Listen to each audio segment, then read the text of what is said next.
warahmatullahi wabarakatuh. Halo teman-teman, selamat datang di podcast Sehat Selalu. Podcast yang membahas segala hal tentang kesehatan, gaya hidup, dan bagaimana menjaga tubuh kita agar tetap optimal. Saya Yola bersama rekan saya. Halo semuanya, senang sekali bisa kembali dengan kalian.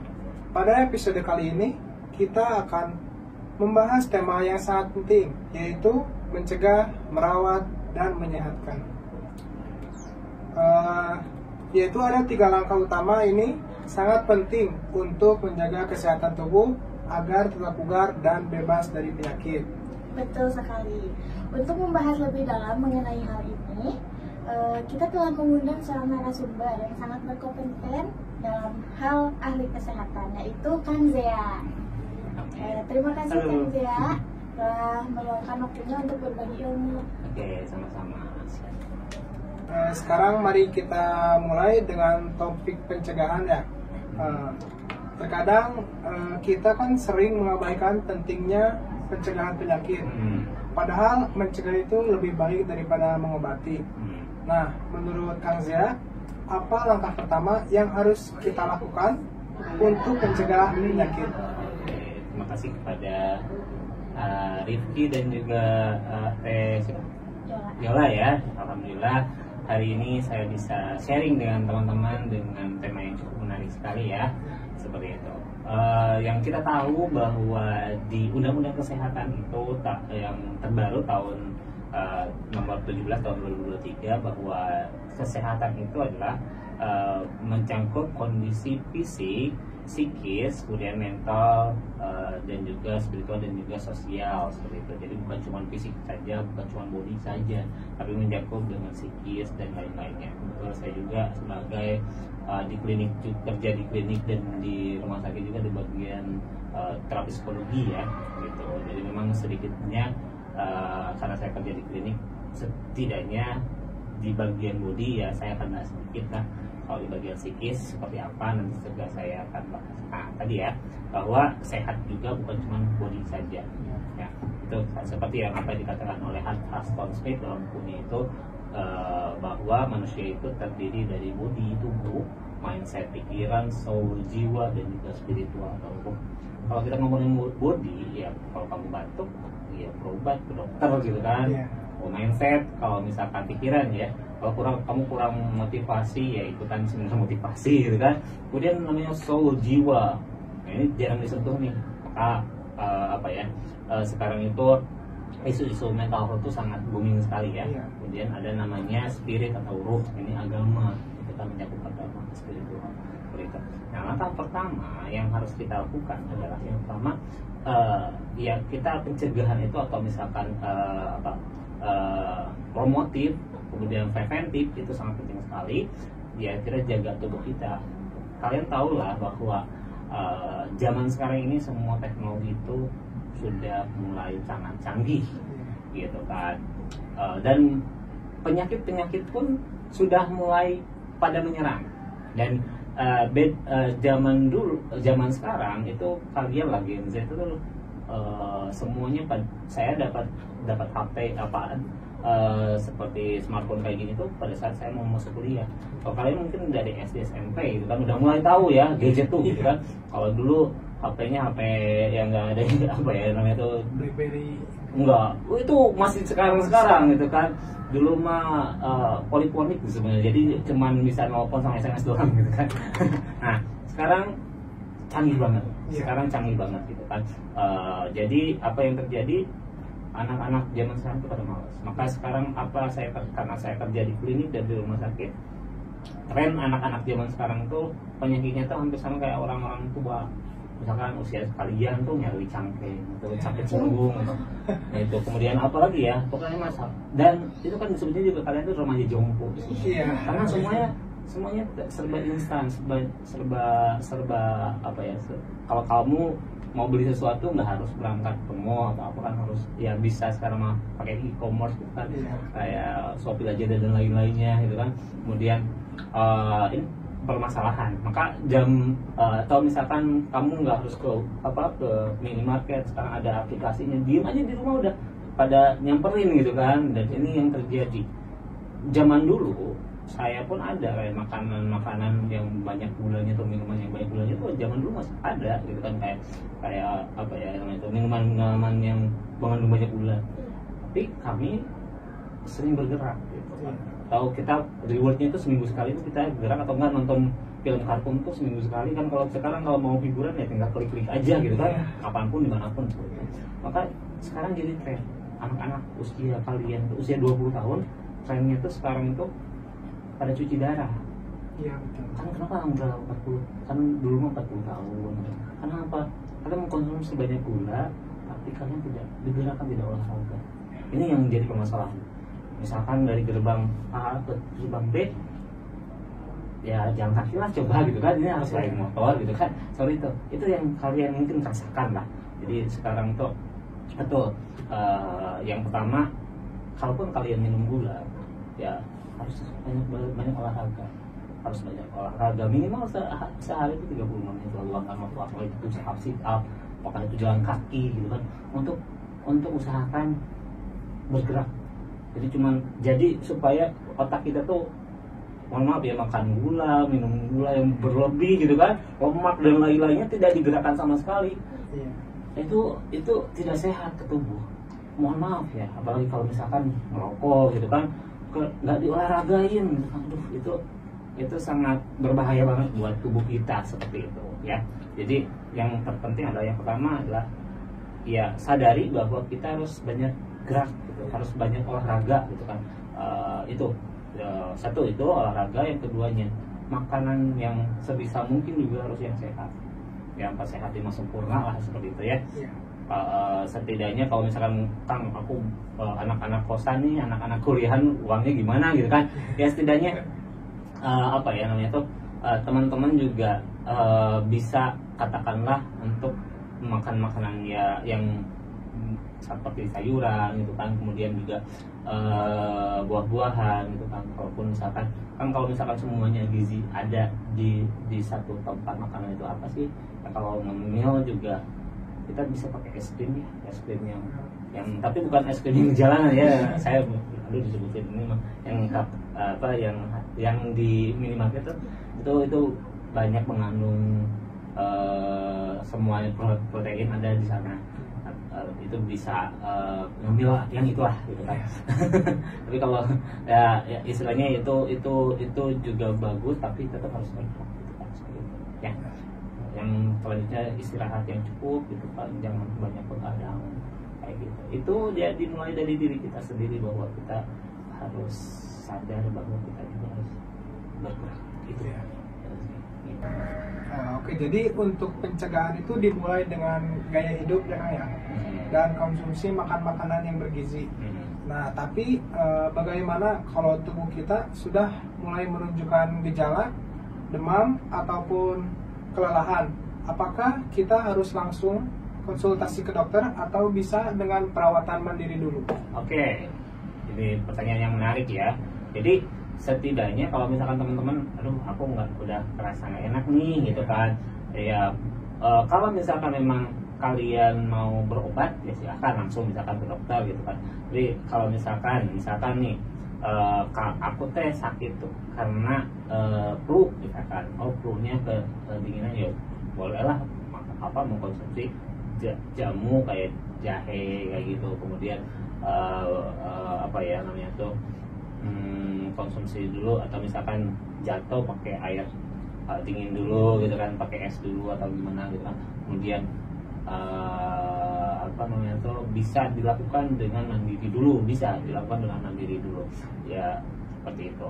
Tapi kalau misalkan kalian, aduh ini udah 3 hari nih, atau misalkan aku flu-nya nggak sembuh-sembuh, udah minum jahe, udah apa, kemudian teman-teman langsung boleh berobat gitu kan, berobat langsung ke dokter boleh. Tapi kalau misalkan hari itu kamu misalkan, aku nggak nyaman, aku pakai cara yang tradisional, atau misalkan cara-cara yang nggak ke dokter dulu agak lama gitu kan, ya udah langsung ke dokter aja gitu kan. Karena memang kan kalau permasalahan orang tuh takutnya, karena kenapa nggak langsung ke dokter, takut dikasih obat yang memang katakanlah mengandung bahan kimia ya kayak gitu. Pertimbangannya yang jelas memang sih langkah lebih bagusnya itu kita pencegahan dulu ya, pencegahan dulu, baru kita kalau misalkan kita aduh tubuh saya nggak enak nih, maka kita bisa lakukan, misalkan tubuh kita kan kalau di dalam metode aku itu ada yin yang gitu ya. Kalau panas kita dinginkan gitu kan, kalau badan kita dingin kita hangatkan. Bahkan kita perlu ya pakai jahe, pakai jamu yang menghangatkan tubuh kita gitu kan, seperti itu. Kalau misalkan kita panas ya kita bisa dengan buah-buahan didinginkan kan tubuh kita, misal aku badan tuh panas gitu ya, mengkonsumsi banyak buah dulu gitu kan. Nah, ini yang harus teman-teman dipelajari juga ya. Misalkan kalian lagi cuaca panas atau kalau tubuh tidak panas, jangan pakai bubuk kayak gitu ya, itu bagi panas ya. Ya udah, kita kalau kamu mengonsumsi banyak buah itu bagus. Tapi kalau misalkan kalian memang kedinginan, berarti harus dihangatkan ya, bisa dengan air hangat, bisa dengan dengan jahe, dengan susu jahe yang kayak gitulah ya, dengan jamu itu bisa dilakukan. Tapi kalau misalkan udah 3 hari udah melakukan hal itu, supaya kita kan mencari obat-obat yang dari bahan kimia, dan ternyata udah banyak perubahan ya gitu kan, tubuhnya masih tetap wae, udah pakai gel, udah pakai temulawak dan lain-lainnya gitu kan, masih kayak gini ya, sok berobat sama dokter seperti itu. Baik, menjaga tubuh agar tetap fit dan cepat pulih kan memang penting ya kan.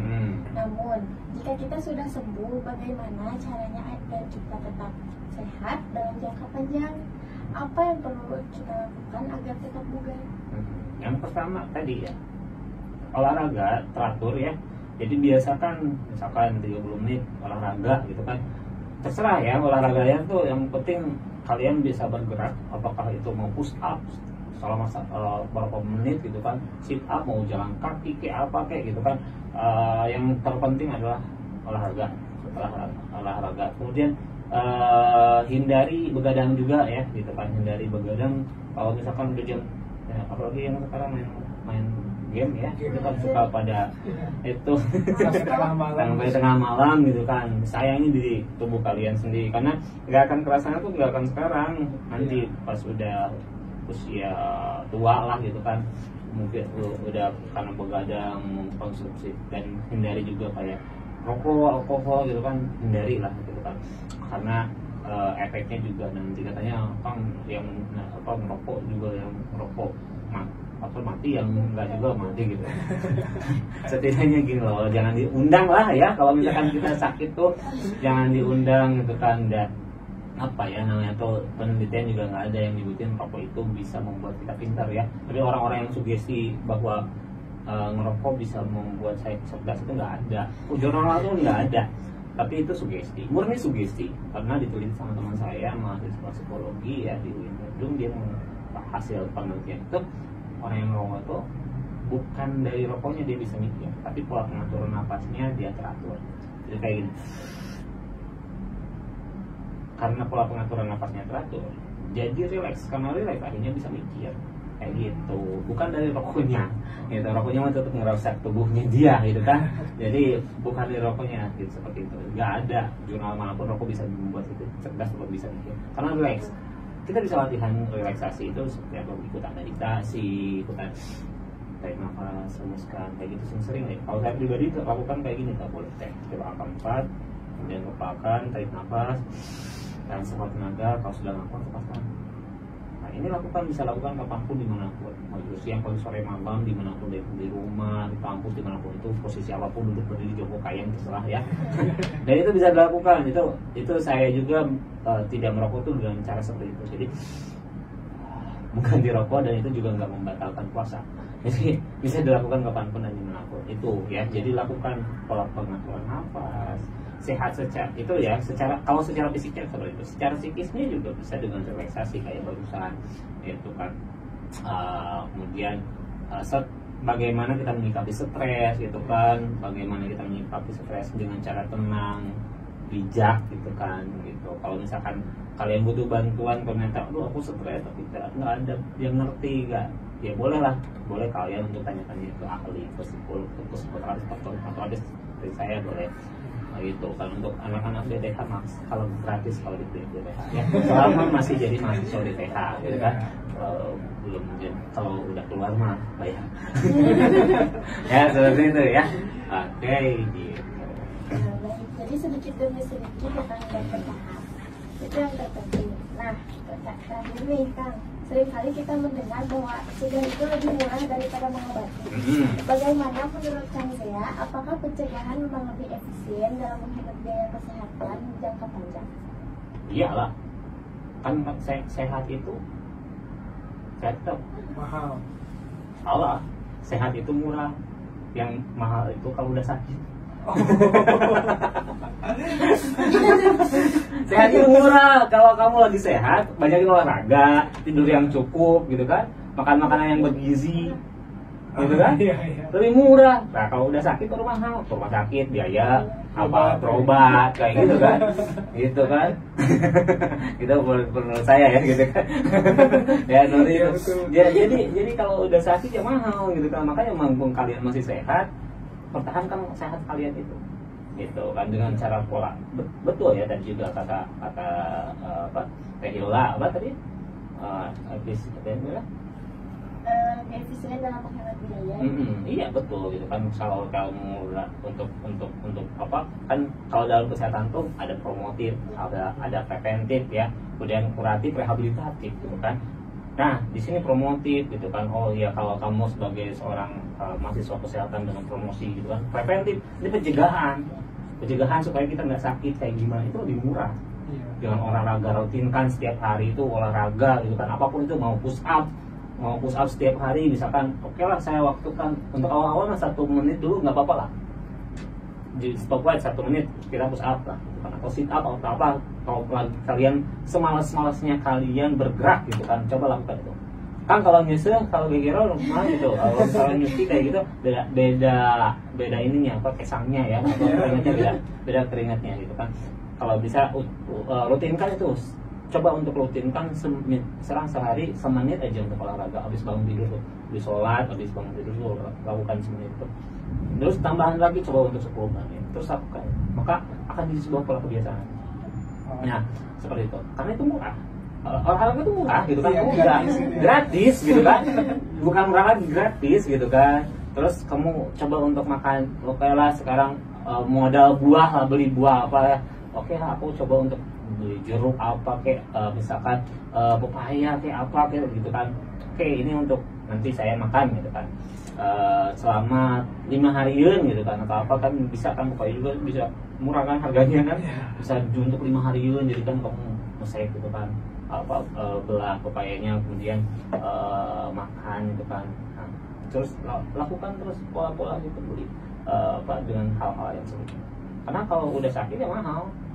Itu ada beberapa yang nggak ke cover BPJS ada gitu kan, yang cover ada gitu kan, seperti itu. Jadi nggak semuanya ke cover BPJS juga ya, karena itu kayak gitu juga gitu kan.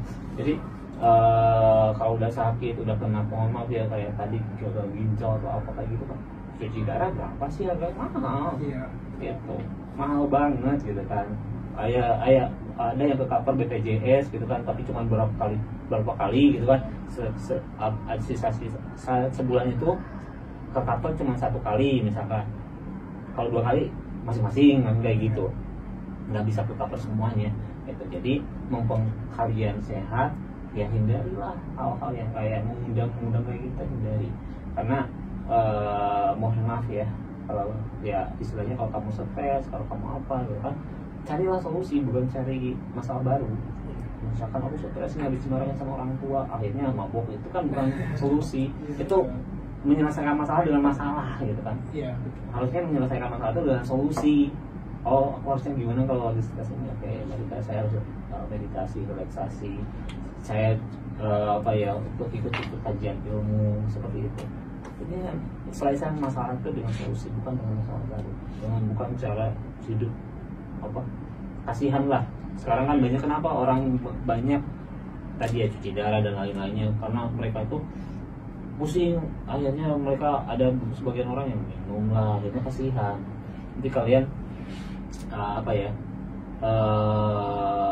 kan sekarang juga banyak ya yang yatim atau apa gitu kan, karena mungkin waktu dulu, waktu semasa muda itu kita hidup enggak sehat gitu, sehingga emang sih takdir Allah ya, kalau misalkan umur itu takdir Allah. Setidaknya kita berusaha untuk menjaga kesehatan kita, karena kita tuh nggak punya apa-apa, hidup di dunia tuh, lahir ke dunia tuh nggak punya apa-apa, baik itu harta, baik itu jabatan, baik itu suami istri, itu cuma titipan Tuhan. Anak juga termasuk tubuh kita, nanti di akhirat misalkan kamu kamu meninggal karena apa gitu kan, karena liver gitu kan, livernya kenapa mabok terus dulunya kan. Mohon maaf ya, misalkan kayak gini, tubuh kita tuh titipan dari Allah. Sama kayak misalkan saya tuh nitip nih jam ke Rifki, kan harus dikembalikan dalam keadaan baik juga gitu kan, jangan sampai rusak gitu kan. Ini kenapa kok paru-parunya pada rusak gitu, saya ngerokok terus gitu kan, jadi kena paru-paru gitu kan. Ya kenapa kamu nggak jaga amanah yang Tuhan berikan gitu kan, jaga gitu kan, dengan cara kalian selama kalian sehat ya kalian olahraga dengan makan makanan yang ya bergizi lah gitu kan, istirahat yang cukup, itu kan istirahat yang cukup, kemudian kelola stres gitu kan, kelola stresnya, jangan kalau ada masalah jangan cari masalah baru, tapi kalau ada masalah carilah solusi dengan cari circle yang positif seperti itu ya, seperti itu ya. Oke, terima kasih banyak buat Kang Zia atas penjelasannya yang sangat bermanfaat. Semoga teman-teman pendengar bisa lebih paham tentang bagaimana cara mencegah penyakit, merawat tubuh, dan menjaga kesehatan di jangka panjang. Betul sekali, mulai dari pencegahan, perawatan, hingga menghindari kebiasaan buruk. Semuanya sangat penting untuk menjaga tubuh kita tetap sehat. Jangan lupa teman-teman untuk selalu berbagi informasi ini kepada orang-orang terdekat kalian. Sampai jumpa di episode berikutnya. Terus lakukan yang terbaik untuk tubuh kalian dan tetap semangat menjalani hidup sehat. Terima kasih. Ya, terima kasih. Saya Yola. Saya Rifki. Dan saya Kang Zia. Izin pamit undur diri. Assalamualaikum Warahmatullahi wabarakatuh. Waalaikumsalam.